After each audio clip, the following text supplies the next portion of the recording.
Are good checks bad for the game? If so, does that mean bad checks are good for the game?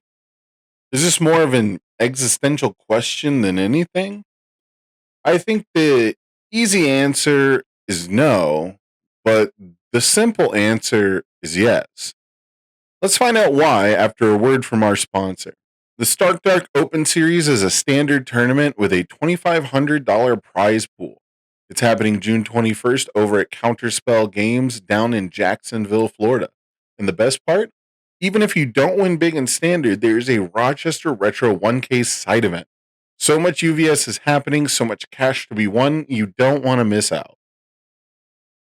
So, forecheck attacks, a natural taboo that has been broken by Attack on Titan sets, they made a pretty big splash, and I think they achieved their primary goal of getting people to talk about them. However, it's been a little surprising to me that they aren't splashed into average decks a bit more often. A big reason for that, of course, is their difficulty. In an attempt to balance out the benefit of an additional control value, they have often been very high difficulty. But the issue is the opportunity cost is not exactly even. So let's compare and contrast four check attacks to one and two check attacks. While one and two checks have had their difficulty all over the place, they often conform to the 4, 5, 6 norm. There have been bad checks that are overstated, but typically in a goofy way and not statted so well that it would make much impact. Usually, attacks get a lower check for their text. They're allowing you to go above and beyond what would be fair in exchange for high risk. And where that risk lies is all the difference. So instead, overstated attacks that get played are often higher difficulty.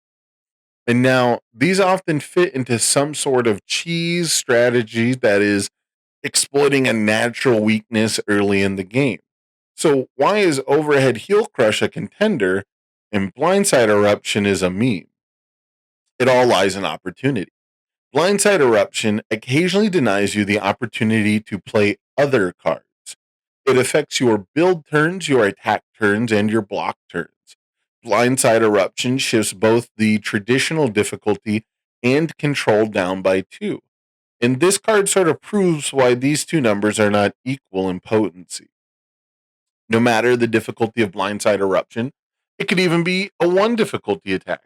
But the control of a card interacts with the rest of your deck more often than the difficulty will. Difficulty is a temporary hurdle that you can choose when to interact with. You decide when the 9 difficulty of an unexpected outcomes is relevant. Control checks by their nature are out of your control. So you look at the difficulty of these attacks, and it seems like they understand this. Raise the check by 1, and you need to raise the difficulty by 3 or 4. Except the stats of the attacks can't be created equal either. There is a lot that can be covered about the opportunity cost of a single card, but that's more of a strict difficulty discussion than the control value discussion. It's a question 3 difficulty attacks have been asking since forever, really. But in an effort to control this conversation, I'm going to stick to how control values affect deck building and gameplay.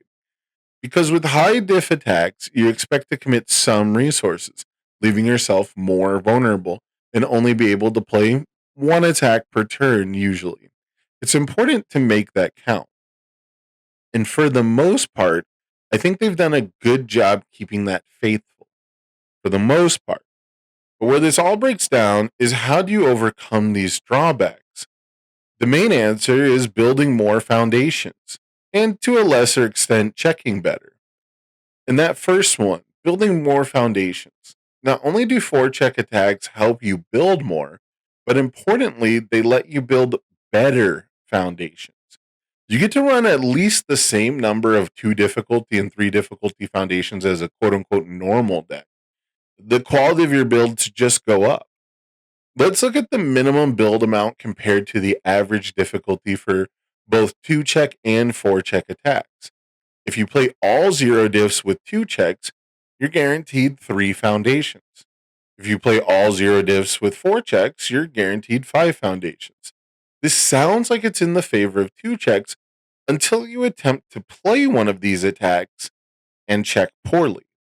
In a two check deck, the average difficulty of a two check is 5.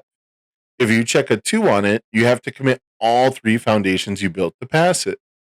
If you play a 4 check attack, they're pretty evenly split between 7 and 8, but we'll use an 8 diff since I think they see more play in competitive. If you check as poorly as you can in a 4 check tribal deck, you have to commit 4 foundations, leaving you with 1 extra compared to the 2 check. This is sort of the hidden reason why most 2 checks that get played are 4 diffs, despite the majority of 2 checks being a 5 difficulty. But it also shows how 4 checks help to solve their own problem. This is on top of the fact that 2 checks have pretty much never been good enough to play as a tribal deck before. I have done nothing wrong ever in my life. I know this. And I love you. On top of all that, at the end of the day, it's just a little less exciting when the value of control checks shifts upwards like this. Not only do most of the successful 4 check tribal decks tend to push things to such an extreme that making control checks barely even matter, but a lot of the excitement for the game hinges upon making control checks. Not to mention, 2 checks can't benefit as much from checking better unless their difficulty is also cranked. In a weird way, I think that's a credit to both the designers and the deck builders. Players generally don't want their games decided exclusively by control checks, but decks that make control checks obsolete are not healthy either. I know there's an argument for 6 checks are the new 5 and 4 checks are the new 3s for this deck. Scoundrels will tell you that a 3 check is the new 2, but if you're using normalized ratios for the non attack cards, it really isn't the same. A 4 check isn't the new 3 when my battle order release is still a printed 4 speed move, and that's the worst you can check. The only time I felt like the 4 check was akin to a 3 check is playing versus Bill Evans' Godzilla deck that basically only checks 4s and 6s, and the text on the cards might as well be flavor text most of the turns. Overall, I am of the opinion that nothing is truly taboo. There are so many knobs and dials you can use when designing games. So I won't say there should never be a 4 check attack or a 5 check attack or anything like that. And ever since the most recent World Championship, we are seeing 4 checks and 3 checks working together more often. So I think the dials are tuned to a good place. But I wouldn't be all that surprised to see Attack on Titan Apocalypse reintroduce a new 4 check tribal deck to the metagame. But what do you guys think?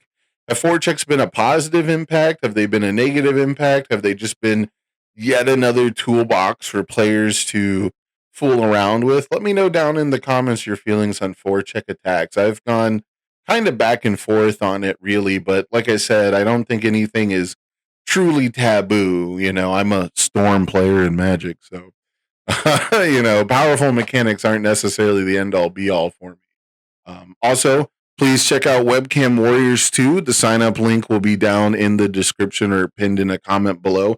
If you haven't signed up yet, the winner gets up to $200 in cash prizing. Plus, all of top 4 is going to get boxes of Attack on Titan Apocalypse thanks to Marvin Emery over at Undefeated at Locals. I'm super excited for this one. It's going to be streamed on Snuggy's Twitch, so please check that out. Go support Undefeated at Locals. Go support Snuggy. They're helping me out immensely with this community-driven event, and I hope to get 64 players. I want to hit a 64-player cap. That'd be the coolest thing possible. I know that there's like local championships and stuff happening, but I think we can still get a pretty good turnout. So I'll see you guys in the next one. Love you all. Peace out. Bye.